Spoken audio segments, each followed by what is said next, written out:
네, 오늘 하나님 말씀은 마태복음 9장 9절부터 13절까지 말씀입니다. 마태복음 9장 9절부터 13절입니다. 예, 우리 한 목소리로 봉독합니다. 예수께서 그곳을 떠나 지나가시다가 마테라 하는 사람이 세간에 앉아 있는 것을 보시고 이르시되 나를 따르라 하시니 일어나 따르니라. 예수께서 마태의 집에서 앉아 음식을 잡수실 때에 많은 세리와 죄인들이 와서 예수와 그의 제자들과 함께 앉았더니 바리새인들이 보고 그의 제자들에게 이르되 어찌하여 너희 선생은 세리와 죄인들과 함께 잡수시느냐. 예수께서 들으시고 이르시되 건강한 자에게는 의사가 쓸데없고 병든 자에게라야 쓸데있느니라. 너희는 가서 내가 긍휼을 원하고 제사를 원하지 아니하노라 하신 뜻이 무엇인지 배우라. 나는 의인을 부르러 온 것이 아니요 죄인을 부르러 왔노라 하시니라. 아멘. 할렐루야. 네. 전 국민이 이 추석 그리고 구정에는 고향으로 또 부모님 댁으로 친척 집으로 이동을 하거나 또 이렇게 휴일이 길 때는 또 해외 여행을 가거나 그렇게 하는데 또 저와 여러분은 주일을 기억하고 또 하나님께 예배할 수 있도록 인도하셔서 또 예배의 축복을 누리게 하심을 감사드립니다. 오늘 마태복음 9장 9절부터 13절을 저희가 봉독했는데요. 마태복음을 연초부터 쭉 읽어나가는 중에 오늘 이 본문을 우리가 함께 읽고 또 하나님의 말씀을 우리가 공급받고 있습니다. 오늘 제목은 죄인을 부르신 예수라는 제목입니다. 지난주에 예수 이름의 권능을 가지고 예수님의 권능을 가지고 모든 영적 싸움에서 승리하게 되도록 우리에게 말씀을 주셨죠. 제가 수요일이면은 부천에 병원에 가서 암 환자분들 이렇게 예배를 드리거든요. 수요 예배를 드리는데 병원에서 거기 이렇게 왔다 갔다 하다 보면 부천에 좀 이상하더라고요. 이렇게 핸드폰이나 카메라 같은 거를 이렇게 삼각대 같은 걸 들고 다니면서 걸어 다니면서 뭐라고 계속 떠드는 사람들이 많아요. 남자든 여자든 나이가 많든 적든 유튜브 생방송을 하는 거예요. 특히 부천이 뉴스에 제가 봤는데 부천이 많다고 그래요. 그래서 그걸 하면 시청하는 사람이 요구하면 옷을 벗어 그러면 윗들이 벗고 막 방송하고요. 또 이상한 춤춰 그러면 춤추고 방송하고 그러면 별풍선 같은 거를 쏴주면 그게 돈이 되는 모양이에요. 슈퍼챗 같은 거 또 쏴주면 그게 돈이랍니다. 그러니까 그 돈을 몇만 원 이렇게 버느라고 꽤 많아요. 특히 부천이 그 성지래요. 그런 것들이. 그런 거 보면서 지금 사람들이 뭔가 묶여 있구나. 본인들은 그걸 굉장히 좋다고 생각하고 하겠죠. 그러니까 길거리 다니면서 계속해요. 보면 아마 가끔 여러분들 보실 수 있을 거예요. 중요한 어떤 도시 같은 데나 백화점 같은 이런 데 가보면 들고 막 방송하는 거거든요. 생방송. 저희는 생방송 이렇게 예배를 생방송하는데 그러니까 보이지 않는 문화와 또 보이지 않는 인생관과 세계관 속에 사람들이 쌓여 있어요. 그러니까 성경이 말하고 있는 인간에 대해서 인간은 하나님과 함께하는 존재다. 그래서 영적인 존재로 창조되어졌고 영원한 하나님과 함께할 때 안정이 되거든요. 비로소 안식이 되고 내가 누구이며 무엇을 위하여 어떻게 살아야 할지를 알게 돼요. 그리고 내가 언젠가는 하나님이 부르시는 날이 있는데 영원한 천국을 갈 소망을 가지고 이 땅에서도 천국 배경을 누리고 천국의 축복을 전달하는 그러한 사명이 자연적으로 생기게 되거든요. 그런데 교회에서 예배드리는 건 예배드리는 거고 돌아가서 그냥 내가 열심히 살고 돈 벌고 그걸 가지고 맛있는 거 먹고 좋은 옷 사 입고 안정적인 삶을 누리고 이렇게 하다가 조금 힘들면 하나님 도와주세요. 이 정도의 하나님을 찾는 거 아닌가. 지금 많은 기독교인들이 있지만 특히 이 명절을 주신 하나님의 이유가 분명하거든요. 중국이라고 하는 그 문화권 속에 우리도 영향을 받았기 때문에 물론 제사 지내는 것은 유교 문화는 아닙니다. 유교 문화와 합쳐진 민간 문화가 합쳐져서 우리나라에만 독특한 이런 제사 문화가 형성이 되어 있는데요. 부모님이 와서 조상님이 와서 드신다는 거죠. 평상시에 많이 사드시기 바랍니다. 사드리시기를 바랍니다. 실제로 무속인들이 굿할 때 가보면 저도 몇 번 본 기억이 있는데 막 이렇게 흰 천을 명주천인가요? 뭐 그런 거를 이렇게 늘어뜨려 가지고 막 굿을 하면 막 이러면서 아버지가 오셨다고 이 굿하는 사람의 부모님이나 누구를 불러오면 여러분 신기하죠? 그분의 목소리가 나와요. 무속인의 입에서. 그러니까 영락없이 아버지가 오셨다고 생각할 거 아니에요. 그리고 그 고인과 나와의 은밀한 일을 막 얘기를 해요. 무속인 입에서. 그럼 아버지가 오셨다고 철석까지 믿지 않겠어요? 묘자리가 틀어져 있다. 빨리 묘자리 옮겨라. 거기 물이 찼다. 파보면 진짜 물이 차 있어요. 그러니까 영험하다고 생각하고 말이죠. 그것도 옮기는데 막 몇 천만 원 들고 해요. 굿하는데도 그냥 몇 백만 원이 아니더라고요. 그 영험한 굿은 말이죠. 그거를 목매어 있습니다. 그렇지 않은 사람은 막 그 틈틈이 여러분 계시면 죄송합니다. 그 로또 복권 매주 가서 사는 분이 있더라고요. 한 번 되면 인생이 바뀐다. 믿음을 가지고 사더라고요. 기도 막 하고. 설사 그게 당첨됐다고 한들 그것이 하나님께 도움이 되겠어요? 하나님은 돈이 필요한 분이 아니에요. 그 돈을 남겨가지고 하나님께 헌신하고 교회에다가 헌신하고 주의 종을 돕고 막 그런 얘기를 하는 분도 있더라고요. 당첨되도록 기도해달라고. 예, 그러고 말았는데요. 여러분, 이런 모든 생각과 내용들이 잘못된 것은 아니지만 매여 있다면 나도 모르게 흑암 세력의 진지에 갇혀 있는 거예요. 하나님 없이 살아가는 모든 열심히 노력하는 내용이 우리 인생의 틀이 돼버렸거든요. 근데 그것이 선택사항이 아니라 결국은 그것이 아니면 안 된다고 여기고 완전히 집착하고 있는 게 얼마나 많습니까?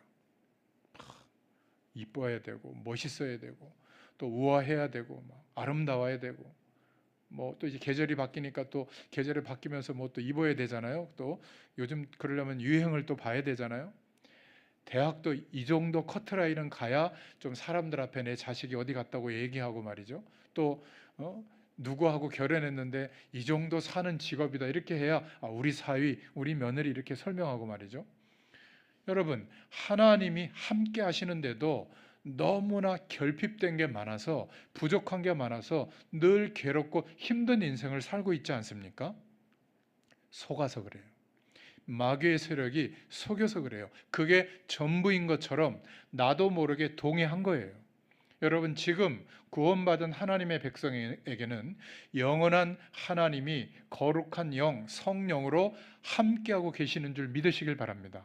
함께하고 계세요. 이걸 동의해야 돼요. 인정해야 돼요. 날마다 언제나 어떤 문제와 사건에 놓일지라도 이것을 인정하면요 일단 괜찮아집니다. 하나님이 함께 계시지. 근데 내가 왜 이러고 있지? 하나님이 함께 계시지. 그렇다면 왜 이런 문제와 어려움을 허락하셨지? 우리 힘으로 안 될 때는 어떻게 하죠? 정말 하나님이 역사하시려고 한 거 아니에요. 그렇지 않습니까? 우리 힘으로 안 되는 문제를 하나님이 허락하셨다면 하나님이 그 다음 일을 하실 일이 있을 거 아니겠어요? 하나님이 복음의 교회를 시작하게 하셨다면 이 복음의 교회를 통해서 이루실 하나님의 뜻과 계획이 있지 않겠어요? 목회자인 제가 그걸 안 믿으면 어떻게 되겠습니까? 저는 믿고 있거든요. 그러면 그 계획을 따라 하나님이 부르시는 사람이 있을 거 아닙니까? 그래서 여러분들이 부르심을 입은 줄로 믿습니다. 함께 복음의 교회를 통해서 하나님이 원하시는 뜻과 계획을 따라 우리가 하나님의 충만한 은혜를 받고 그 축복을 누리고 증거하게 되도록 역사해 주실 줄로 믿습니다. 그래서 우리에게 부적이나 주문이나 형상이나 특별한 메시지가 아니라 아주 평범한 말씀을 주신 거예요. 내 이름으로 기도해라. 예수님의 이름은 하늘과 땅의 권세를 가지신 이름이요, 만물이 그로부터 나오고 만물이 그로부터 회복되는 이름이거든요. 만물을 복종케 하는 이름인 줄로 믿습니다. 너무나 시시한 것 같은데 너무너무 무시한 이름, 무시무시한 이름이에요. 흑암 세력들, 마귀의 세력들은 벌벌 떠는 이름입니다. 이 예수님의 이름의 권능을 우리에게 주신 줄로 믿습니다. 그래서 그 약속을 믿고 기도할 때 대표적인 축복이 만족이 되는 거예요. 감사가 되는 거예요. 그리고 일단 괜찮아지는 겁니다. 안정이 되는 거예요. 불안하고 걱정되고 화나고 막 분이 일어나고, 이것은 성령께서 역사하시는 마음이 아니거든요. 성령께서 함께 하시는 것을 내가 인정하고 믿게 되면 어떤 상황이 오냐면 하나님의 평강과 안식이 임하게 될 줄로 믿습니다. 오늘 그 은혜가 예배를 통하여 회복될 수 있기를 축원합니다. 그리고 우리가 돌아가서도 삶 속에서도 매일 하나님의 말씀을 붙잡고 잠시라도 주님을 바라볼 때 이 하나님의 안식과 평강이 우리에게 회복될 줄로 믿습니다. 이 힘과 배경을 가지고 견디는 거예요. 이 힘과 배경을 가지고 노력하는 거예요. 이 힘과 배경을 가지고 참는 거예요. 어떨 때는 이 힘과 배경을 가지고 어떨 때는 생을 걸고 도전하는 겁니다. 앞에 하나님이 함께 하시는 축복이 없이 뒤에 노력을 하면 경험하셨잖아요. 고달픈 인생이 되는 겁니다. 그래서 오늘 말씀을 잘 들으시고, 예수님은 대단한 사람을 부른 게 아니에요. 오늘 제목을 기억하세요. 죄인을 부르러 왔노라. 죄인을 부르신 예수님인 줄로 믿습니다. 서론으로 좀 우리가 말씀드리고 있는데, 우리가 태어나기도 전에 영적인 문제가 시작된 겁니다. 이게 무슨 말이냐? 그래서 복음은 굉장히 진실할 때만 이해가 돼요. 왜냐하면 복음은 이렇게 하면 된다라는 말씀이 아니에요.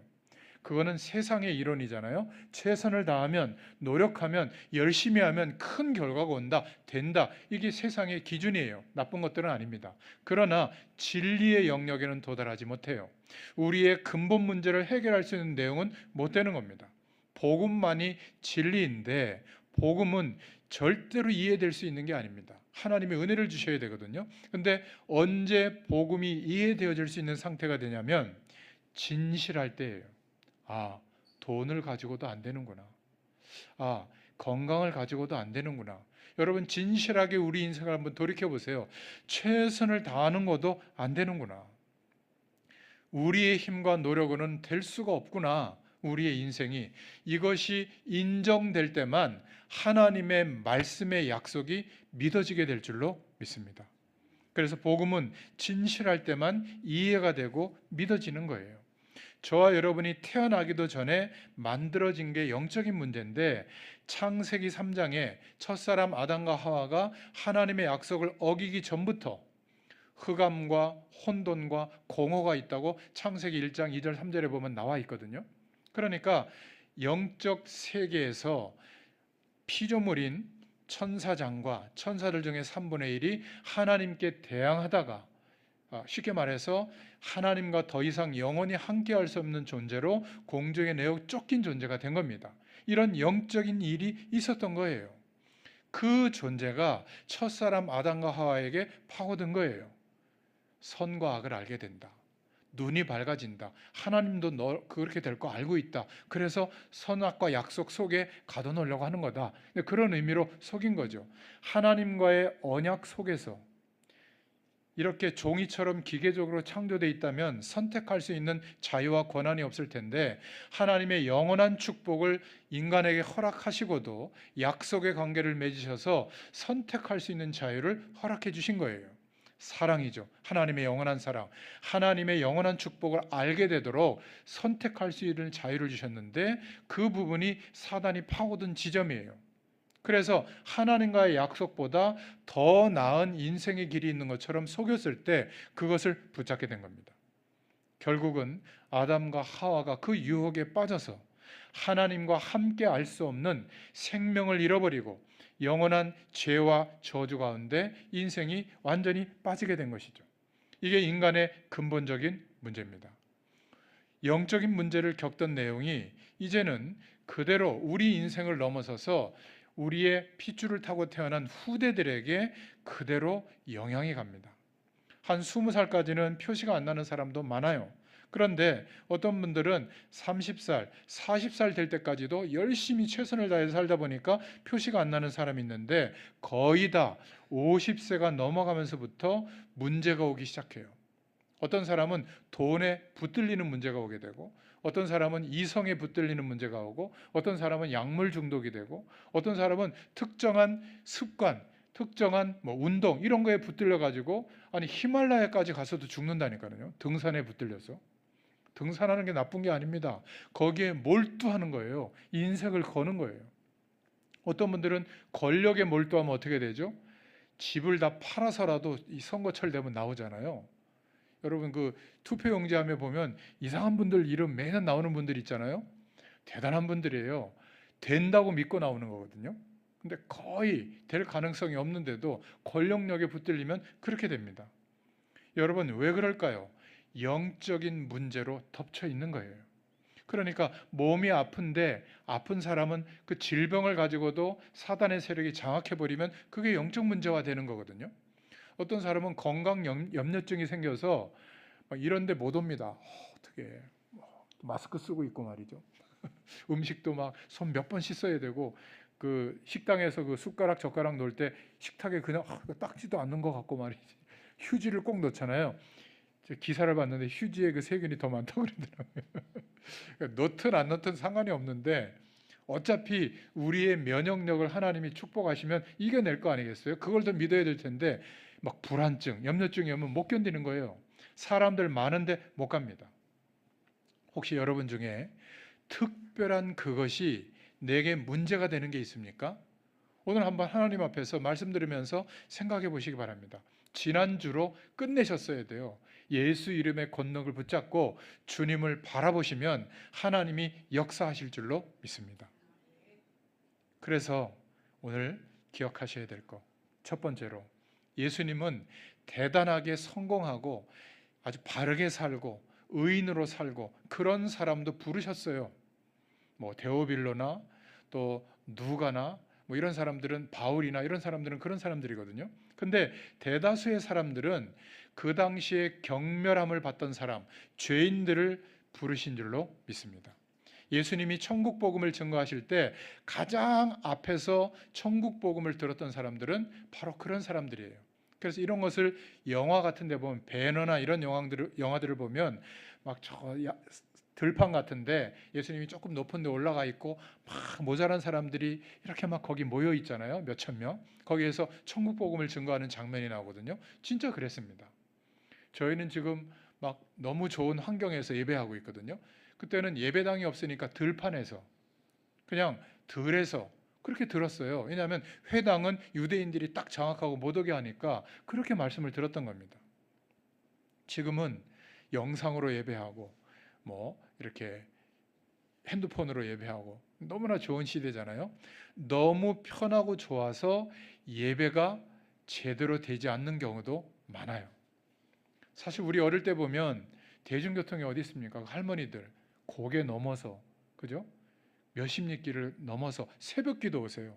또 1시간 2시간 또 걸어가세요. 오셔가지고는 종 치세요. 땡그랑 땡그랑. 옛날에 그 시골에 그 종소리가 들렸잖아요. 지금은 민원을 넣어가지고 종소리 나면 큰일 나는데 그때는 그랬습니다. 그리고 이분들이 와서 별 기도도 안 해요. 우리 대통령 하나님 지켜주세요. 또 우리 목사님 지켜주세요. 우리 교회 지켜주세요. 기도도 유창하게 하지 않습니다. 그렇게 똑같은 기도를 계속 반복해요. 그것도 막 1시간씩 또 졸다가 가시고. 그런데 그분들의 기도가 한국 교회를 깨운 줄로 믿습니다. 그때가 우리나라에 가장 부흥될 때예요. 지금은 너무나 큰 교회, 세련된 교회, 어마어마한 방송 장비 많은데도 불구하고 영적인 영향력은 그때보다 훨씬 못하게 된 겁니다. 참 희한하죠. 여러분, 환경과 여건이 불편하다고 해서 문제가 많다고 해서 예배만은 양보하지 마시기를 바랍니다. 양보하면 안 돼요. 하나님 앞에 예배의 축복을 누릴 수 있기를 축원드립니다. 지금 죄인을 부르러 왔다. 이 말은 보통 말이 아니에요. 세상 사람들이 그냥 용감하게 다니는 것은 철이 덜 들었거나 아니면 아직 자기를 감추고 포장하고 있는 겁니다. 사실은 죽고 싶을 정도로 힘든데 감추고 있는 거거든요. 겉보기에는 좋아 보이는 것 같아도 속으로는, 실제로는 죽어가고 있는 거 아니겠어요? 저는 참 그 연예인들이나 TV에 나오는 분들은 막 화장을 하고 나와서 그런지 남자들도 막 얼마나 멋있습니까? 나이 막 50, 60이 됐는데도 한 40대 된 것 같고 말이죠. 근데 빚이 50억이다. 그 영구 이사 하는 거 있잖아요. 영구 이사. 그 영구라는 그 사람도 보면 굉장히 성공했거든요. 빚이 56억인가 그렇대요. 오늘도 네이버 기사 한번 제가 아침에 눈 뜨면 쓱 훑어보거든요. 56, 우리 평상시에 56억을 일평생 벌기도 힘든데 빚이 56억이래요. 그럼 얼마나 괴롭겠습니까? 그런데도 모르고 사람들이 자기가 돈 많은 줄 알고 자기한테 맨날 돈 끌어온대요. 이렇게 명절 때 되면 전화 온대요. 돈 좀 빌려달라고. 미치겠다고 그러더라고요. 사람들이 겉모습만 보고요, 실제로는 죽어가고 있습니다. 여러분, 이게 복음이라고 하는 안경을 끼고 보잖아요. 사람들의 실제 모습이 보여요. 부러워할 대상이 아니구나. 내가 기도해 줘야 될 대상이구나. 여러분, 형제들 친척끼리 모여서 부러워하거나 질투하지 마세요. 기도해 주세요. 막 자랑하고들랑 저 따라해 보세요. 부럽네. 따라하세요. 부럽네. 그렇게 얘기해 주세요.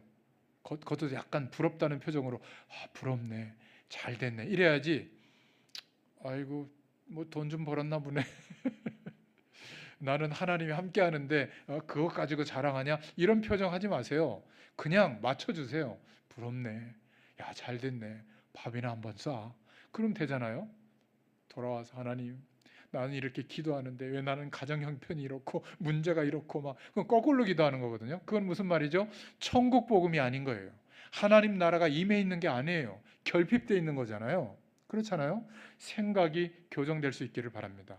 명절 때 오히려 세상의 모든 것을 갖고 있는 것 같은데 영원한 축복이 없이 이렇게 죄 가운데 한 몸이 돼서 살고 있단 말이에요. 도덕적으로는 괜찮을지 몰라도 영적으로 하나님 떠난 인생이잖아요. 죄와 사망의 법 아래 갇혀 있잖아요. 안타깝잖아요. 그래서 이 문제를 해결하시려고 약속하신 그 약속을 이루시려고 예수님이 이 땅에 오신 줄로 믿습니다. 다른 길이 있다면 그 길대로 가라고 했을 거예요. 다른 길은 없습니다. 그래서 성경에 오늘 예수님께서 나는 의인을 부르러 온 것이 아니라 죄인을 부르러 왔다. 아무런 노력을 해도 해결되지 않는 그 인생의 근원적인 문제를 해결하려고 오셨다. 그 말이에요. 오늘 영상으로 이 말씀을 또 듣는 분들 중에는 처음 믿는 분들도 있을 것인데 다른 종교 생활 하다가 말씀을 듣는 분도 있을 겁니다. 내가 예수 믿는 게 불안할 수도 있을 거예요. 절대 걱정할 필요가 없습니다. 예수 생명으로 우리를 구원해 주신 줄로 믿습니다. 사단은 속이는 것이기 때문에 속지만 않으면 돼요. 절대로 걱정할 필요가 전혀 없습니다. 예수님께서는 우리가 가지고 있는 그 근원적인 문제, 하나님을 떠나서 온 영원한 문제, 그리고 죄와 저주와 한 몸이 되어 있는 문제, 그리고 귀신의 세력, 사단과 완전히 영적으로 장악되어져 있는 그 근원적인 문제를 해결하시려고 예수님이 이 땅에 오신 줄로 믿습니다. 우리가 살아가면서 그 근원적인 문제가 해결됐다는 확신이 없다 보니까 자꾸 불안하단 말이에요. 그 불안해하고 있는 그 문제도 해결하시려고 오신 줄로 믿습니다. 5,000년 동안 우상 숭배하고 저주 가운데 빠져있던 우리나라를 건지시려고 나를 구원해 주신 줄로 믿습니다. 우리 가정과 가문을 구원하시려고 역사하신 줄로 믿습니다. 그래서 절대 사람들의 말은 참고하시고 지적하거나 맞는 것 같은 이야기를 할 때 불안해할 필요가 없다. 기억하세요. 이렇게 얘기했는데 또 불안해하시면 이제 제 책임은 아닙니다. 여러분이 불안해하는 것을 알고 자꾸 그 문제를 가지고 건드리는 거예요. 겁낼 필요 없습니다. 죽음의 문제가 오더라도 겁낼 필요가 없어요. 왜죠? 영원한 생명을 얻었잖아요. 할렐루야. 죽으라는 말이 아니에요. 죽음의 문제 같은 고통이 와도 하나님이 함께 계시는 게 맞다면 조금 고통스러울지라도 금방 하나님을 바라보면 하나님이 주시는 영원한 축복 속에서 평안과 감사가 회복될 줄로 믿습니다. 이게 예수 믿은 증거예요. 그렇게 되도록 예수님께서 죄와 흑암의 권세를 이미 꺾으신 줄로 믿습니다. 하나님의 아들이 나타나신 것은 마귀의 일을 멸하려 하심이라. 예수님께서 죄와 흑암의 권세를 이미 꺾어버리신 줄로 믿습니다. 그래서 생명과 부활의 영으로 부활하신 거예요. 우리는 생명으로 부활의 영에 연합되어져서 살아가고 있는 겁니다. 육신만 갖고 있는 게 아니에요. 오늘 본문을 잘 이해해야 될 줄로 믿습니다. 이러한 예수님이 직접 그들 앞에 나타나서 천국 복음을 증거하고 있는데 마태복음을 쭉 읽어보세요. 그런데도 이스라엘 백성들은 못 깨달은 거예요. 그냥 기적만 바라본 거예요. 떡만 바라본 거예요. 병 낫는 것만 바라본 거예요. 그리고 예수님은 선지자 중에 하나인 것처럼 생각한 거예요. 깨닫지 못한 이스라엘 백성들은 결국은 멸망받았죠. 이 예수님의 시대가 어떤 시대죠? 로마의 나라가 완전히 멸망당한 시대예요. 그때가 속국되어 있던 시대입니다. 그렇게 대단한 랍비들, 뛰어난 학자들이 있었는데, 그렇게 대단한 정치인과 경제인들이 있었는데 이스라엘이 멸망받은 겁니다. 태어날 때부터 태어나서 쉐마, 토라, 탈무드라고 하는 이스라엘 백성들이 자신들의 자녀들을 가리키는 아주 그 율법의 내용들이 있거든요. 대단해요. 그런 교육 내용들이. 그걸 가지고 교육하는데도 왜 그랬을까요? 실제로는 지금도 전 세계 정치 문화를 장악하고 있는데 하나님의 진노가 임해 있어요. 지금도 화약고와 같은 중동 지역에 그런 문제를 일으키고 있는 장본인이잖아요. 왜 그럴까요? 이들이 로마의 속국이 된 겁니다. 자, 이런 배경 속에서 오늘 본문의 내용이 있는 거예요. 세리와 함께 있는 것을 보고 마태복음 9장 9절 또 9장 10절에 보면 바리새인들이 예수님을 욕하고 있는 장면이에요. 예수님께서 마태의 집에서 앉아 음식을 잡수실 때에 많은 세리와 죄인들이 와서 그랬죠. 이 세리라는 말은 그때 세관, 세금을 걷는 직원이거든요. 예수님이 세관 직원을 제자로 부른 겁니다. 그런데 바리새인들이 죄인들하고 너희 선생은 왜 죄인들하고 같이 노냐 이렇게 욕을 한 거예요. 이 본문의 배경은 좀 설명이 필요한데 로마가 그 점령제에서 특히 이스라엘에서 세금을 걷는 방법은 군인들을 다 배치했잖아요. 그 주둔하는 곳에. 그래서 총독을 배치하고 총독 밑에 로마 군인들을 배치했거든요. 그러니까 행정 관료들은 배치할 수가 없으니까 그 나라 정복한 점령지에 사람들을 세웠는데 세금을 거둘 때 어떻게 거뒀냐면 연구를 한 겁니다. 그래서 그 나라의 제일 저질, 제일 깡패 이런 사람들을 골라내 가지고 방법을 딱 한 거예요. 네가 세금을 얼마나 받든지 자유다. 그러나 네가 거둔 돈의 세금의 절반은 로마에다 내라. 그리고 절반은 네가 먹어라. 이렇게 한 거예요. 그러니까 얼마나 신나겠어요? 세금을 자기 마음대로 매기는 거예요. 그 얼마나 고통스럽겠습니까, 백성들은. 그래가지고 세리를 가장 경멸하는 직업 중에 하나였어요. 세리 그러면 아주 이를 부득부득 갈았거든요, 이스라엘 백성들이. 그러니까 만약 세금을 매긴 대로 안 내면 감옥에 가둘 수 있는 권한도 있었단 말이에요. 얼마나 악질스럽게 굴었는지 몰라요. 그러니까 유대인들과 바리새인들이 아니 저 마태라고 하는 그 세리의 집에 가서 식사를 하고 있단 말이죠. 그러니까 죄인들과 세리들이 왕창 모여가지고 그 식사에 참여하고 말씀을 듣고 있는 거예요. 그러니까 이 바리새인과 서기관들이 너희 선생은 이상하다 하고 제자들에게 지금 비아냥거리고 있는 겁니다. 어떻게 저렇게 죄인들과 같이 노느냐 그렇게 말할 때 세 번째로 예수님이 말씀하신 내용이 오늘 본문이에요. 뭐라고 말씀하셨죠? 병든 자에게 의사가 필요하다. 그러나 건강한 자에게는 의원이 필요 없지 않느냐. 그렇지 않습니까?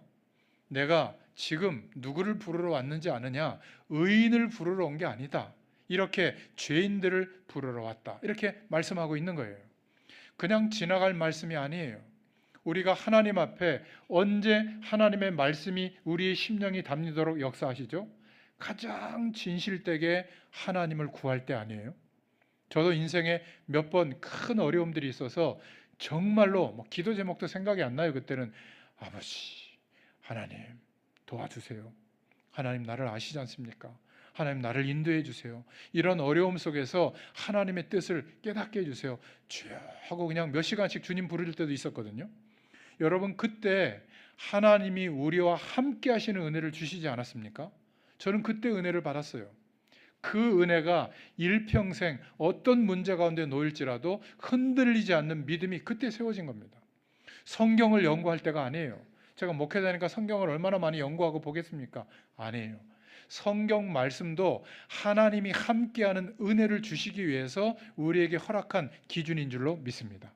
기도도 하나님이 함께 하시는 축복을 알게 하려고 우리에게 주신 도구인 줄로 믿습니다. 어떤 사람은 막 기도만 강조하고, 어떤 사람은 성경만 강조하고, 또 어떤 사람은 막 전도해야 된다요. 어떤 사람은 막 선교해야 된다요. 맞습니다. 그러나 그것만이 아니라 우리에게 하나님께서 함께 하시는 축복을 알게 하시려고 허락하신 줄로 믿습니다. 그러니까 이런 배경 속에서 예수님은 아주 사람들이, 유대인들이 거들떠보지 않는 사람들부터 찾아가신 거예요. 다른 말로 얘기하면 자기의 신세를 생각해 볼 때 소망이 없던 사람들, 나는 끝난 거 아닌가? 내 인생이 왜 이렇지? 왜 이렇게 고달프지? 저 귀족들이나 바리새인들은 왜 저렇게 잘 살지? 나는 왜 이렇게 힘들지? 왜 이렇게 가족들이 다 뿔뿔이 흩어지고 노예로 팔려가지? 아무리 노력해도 왜 밥 한 끼 먹기가 힘들지? 이런 사람들이었거든요. 대다수의 사람들이. 예수님이 천국 복음을 증거했을 때 받아들인 사람이 이런 사람들이었어요. 왜 그랬을까요? 가난해야 된다 그 말이 아닙니다. 진실했거든요. 어떤 것도 나에게 답이 되지 않다는 것을 이 사람들은 경험했어요. 그러니까 예수님의 말씀을 그대로 믿게 된 겁니다. 예수님이 그런 말씀도 있잖아요. 저 어린아이과 같이 믿는 믿음이 아니면 안 된다. 그것은 막 생각하고 요거는 하나님의 말씀이고 이거는 아니고 요거는 해석이 잘못된 거 아니에요. 어떤 사람은 막 대단한 능력과 기적을 체험해가지고 막 그런 것들이 나타나야 된다고 하는데 뭐 은혜죠. 그거는 전부 은혜입니다. 그러나 어린아이와 같은 심정으로 저는 하나님이 필요합니다. 주님이 필요합니다. 지금 성령으로 함께 해주세요. 내게 복음을 깨닫도록 도와주세요. 그러면요 뉴스를 보다가도 깨닫도록 해주세요. 제가 뉴스를 보다가 요즘 깨달은 게 뭔지 아세요? 세상에는 답이 없구나. 저는 미국을 굉장히 예전에는 막 훌륭한 사람들도 많고 그 왜 성공 스토리의 책들이 이런 거 보면 존경할 사람도 많이 있었잖아요. 요즘 보면요 후진국보다 못해요. 무슨 미국이라는 나라가 저런가. 자기들의 국가를 위해 가지고 하는 행동들을 보세요. 결정하는 법들. 그게 민주주의일까요? 회의감이 오더라고요. 저 공산주의보다 못해요. 저 공산주의 찬양하는 거 아닙니다. 그래도 제가 옛날에 그 중국 영화 본 적이 있는데 그 제목이 잘 생각이 안 나는데 시골 마을에서 뭔가 법적으로 불이익을 당한 거예요. 그래서 이 여인이 그 상급법원 베이징까지 가서 상급법원에 가서 법에 대한 혜택을 받는 장면이 나오더라고요. 그 무슨 영화 이름이 있었는데 생각이 안 나네. 그걸 보면서 야, 이 중국이란 나라가 저 거대한 땅덩어리 수많은 인구를 통치하는 내용이 있구나. 그 안에 삶을 도와주는 내용이 있구나. 이걸 깨달았거든요. 저는 민주주의가 제일 좋은 줄 알았어요. 아닐 수도 있구나. 민주주의의 보루라고 하는 나라들이 지금 취하는 태도들을 보세요. 프랑스요. 국가 부도 사태가 날 정도예요. 지금 막 온 나라 전체가 데모하고 있거든요. 아주 법이 뛰어난 나라인데도 그렇습니다. 여러분 제가 지금 세상 얘기를 하는 것은 뭐냐면 죄인을 부르러 왔다. 하나님을 떠난 인생은 그 어떤 노력과 배경을 가지고도 답이 될 수가 없다. 이걸 말하고 있구나. 여러분 세상 전체가 하나님을 바라보도록 지금 만들어져 가고 있고 말씀 그대로 말세를 향하여 가고 있는 줄로 믿습니다. 왜 사람들의 삶이 이럴까? 성경에 나와 있어요. 가족끼리도 서로 사랑하지 못하는, 존중하지 못하는, 아껴주지 못하는 그런 시대가 온다.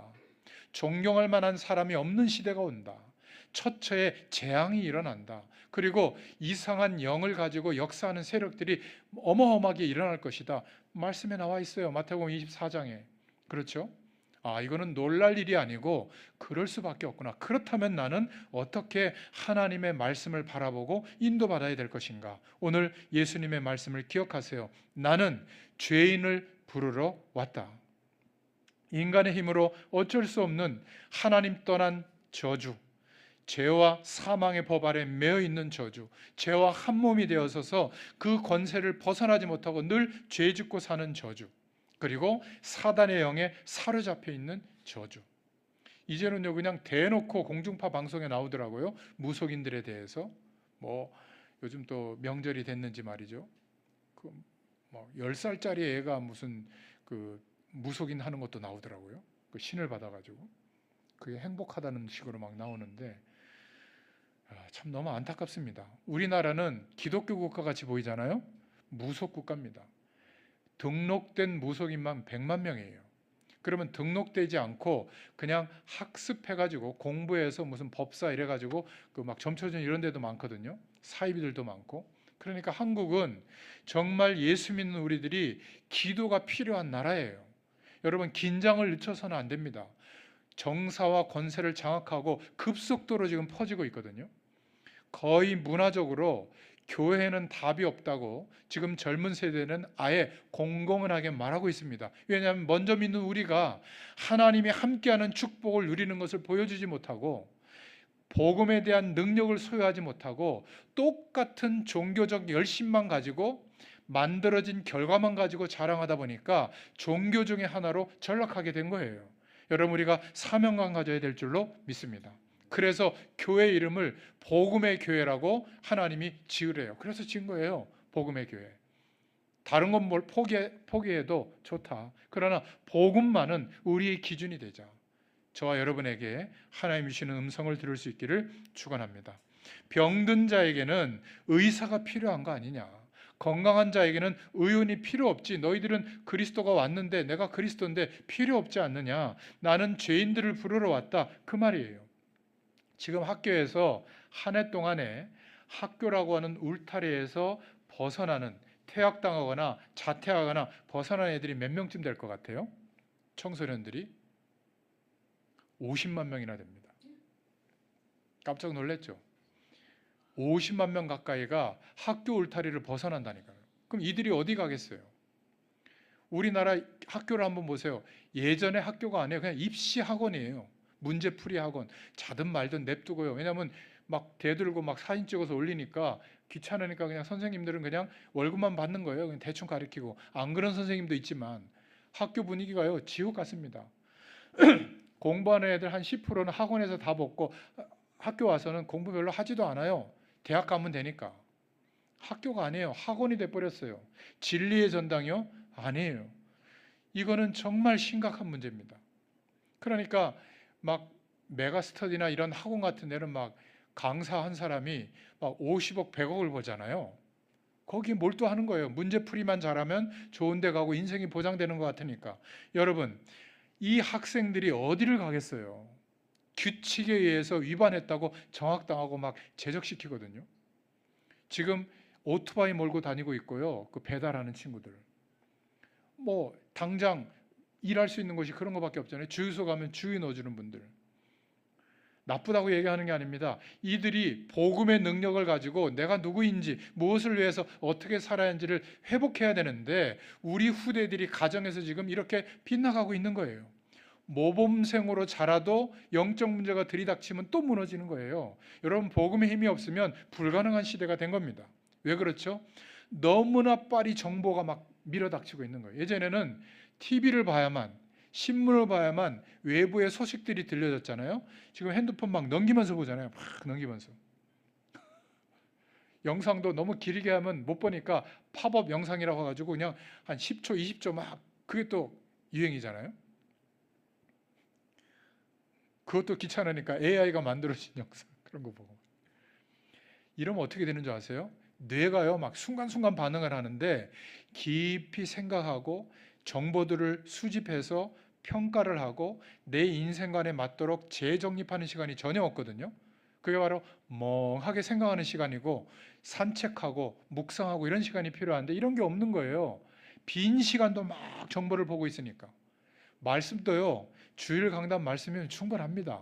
여러분 말씀 막 유튜브에서 나오는 거 10편, 20편 보세요. 복잡하기만 할 거예요. 말씀 많이 보지 말라는 얘기가 아닙니다. 정보가 많이 우리 뇌에 들어온다고 그게 내게 답이 되는 게 아니에요. 성령으로 역사하시는 은혜로 하나님의 은혜를 주실 줄로 믿습니다. 그래서 이들을 복음으로만 살릴 수 있다 그 말이에요. 죄인을 부르러 왔다 그 말이 그 말입니다. 우리가 보는 그 기준으로 보지 마시고 복음이 필요하구나 이 눈을 뜰 수 있기를 축원합니다. 나는 죄인을 부르러 왔다. 죄인을 용서해주고 새 길을 열어주는 것이 복음의 힘이에요. 내 인격으로는 용서할 수 없는데, 내 인격으로는 견딜 수 없는데, 우리 가족과 가문을 끌어안고 내가 견디면서 회복시킬 수가 없는데, 하나님이 복음적 은혜를 주시면 어떻게 하죠? 견디는 거예요. 누구를 위해서? 하나님의 사랑을 가지고 하나님의 영광을 나타내기 위해서 우리 가족들을 품는 거예요.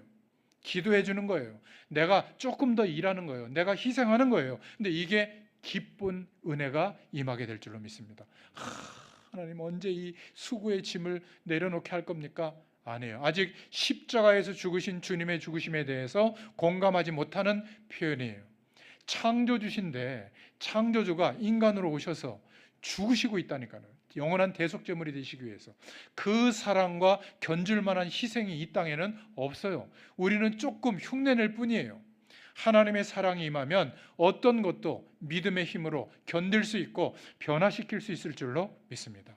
여러분 이 명절에 우리의 가정, 우리의 후대들, 우리 가문을 위해서 하나님의 사랑으로 기도할 수 있기를 축원합니다. 종교와 율법의 기준은 잘못한 거에 대해서는 지적하고 처벌하는 것만 있지 용서하고 회복시켜 주는 것은 없어요. 결국 복음의 능력을 가진 부모, 복음의 능력을 가진 이 땅의 지도자들이 나와야 될 줄로 믿습니다. 주님은 이런 흑암 세력에 묶인 자들을 건지러 오셨다.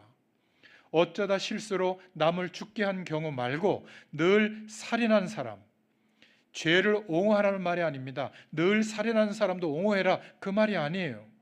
이 사람들이 호기심으로 도둑질하고 어른 돼서도 절도하고 소매치기 하거든요. 왜 그럴까요?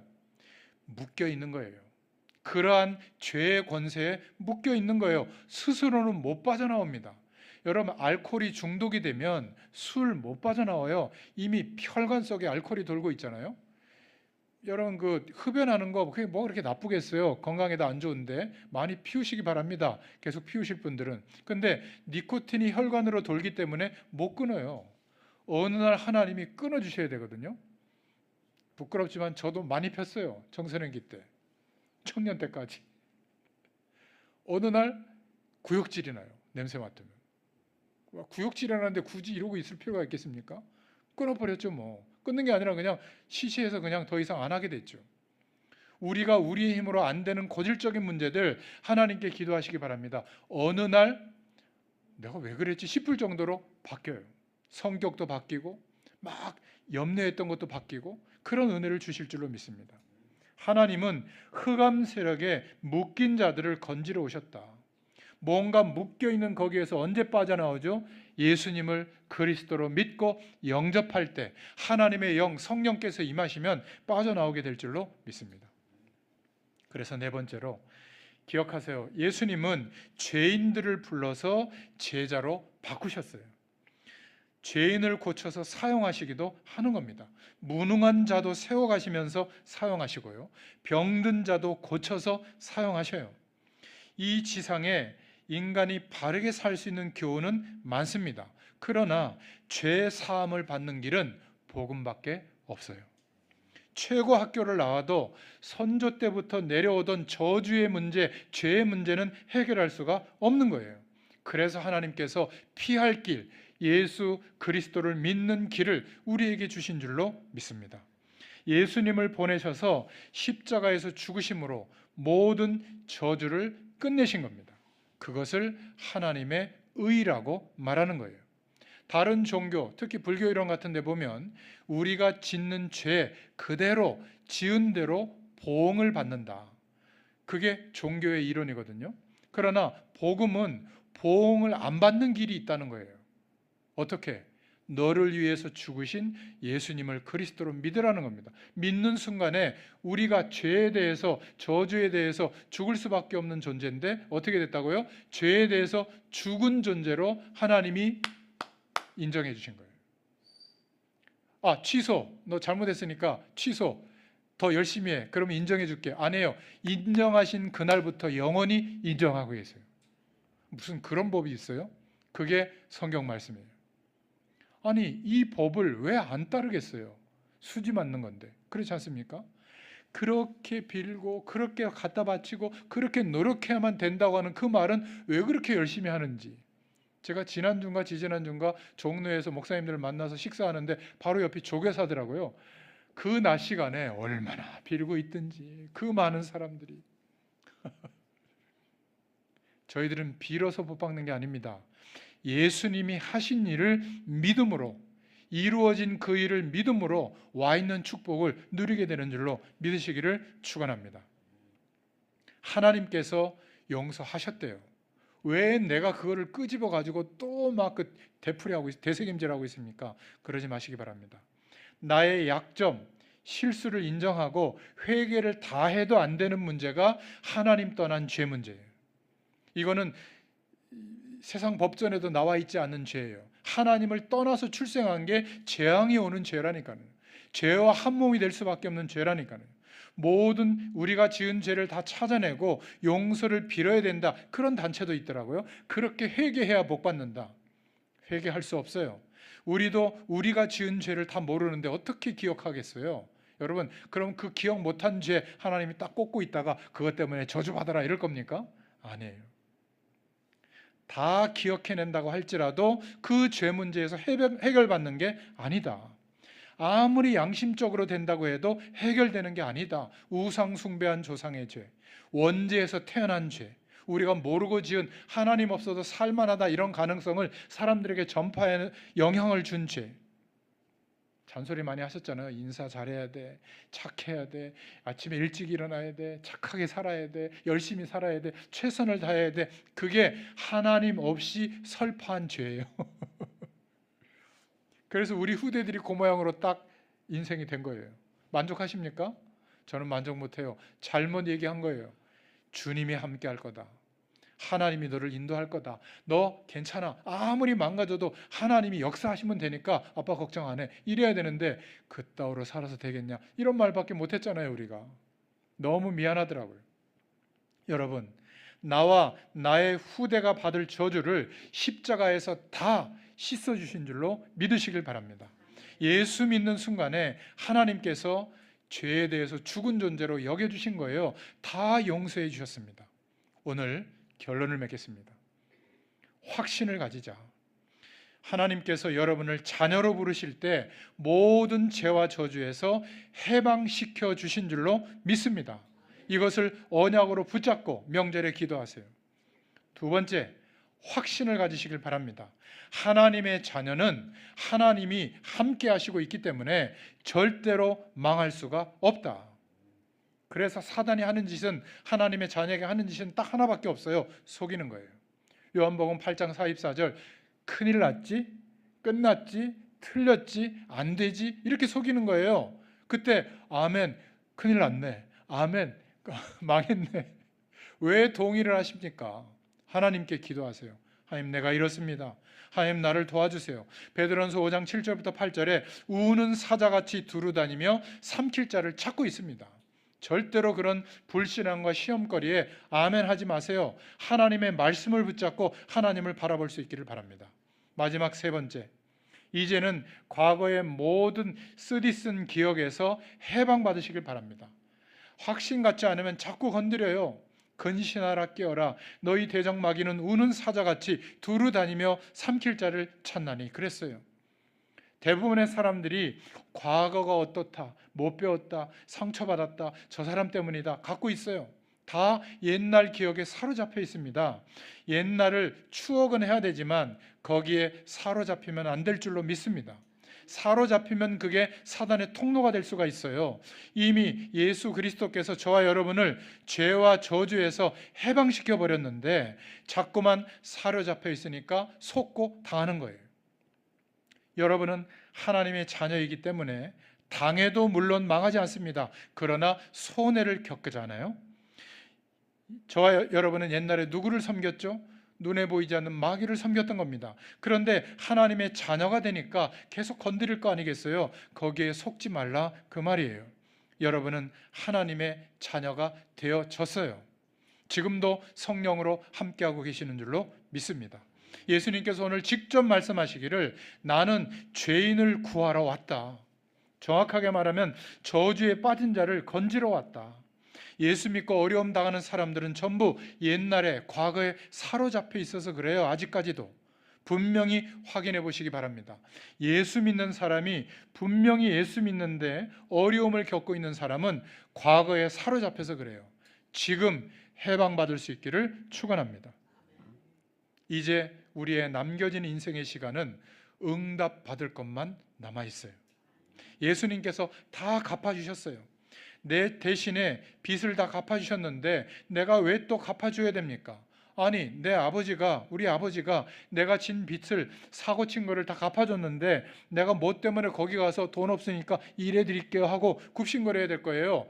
해방받은 줄로 믿으시길 바랍니다.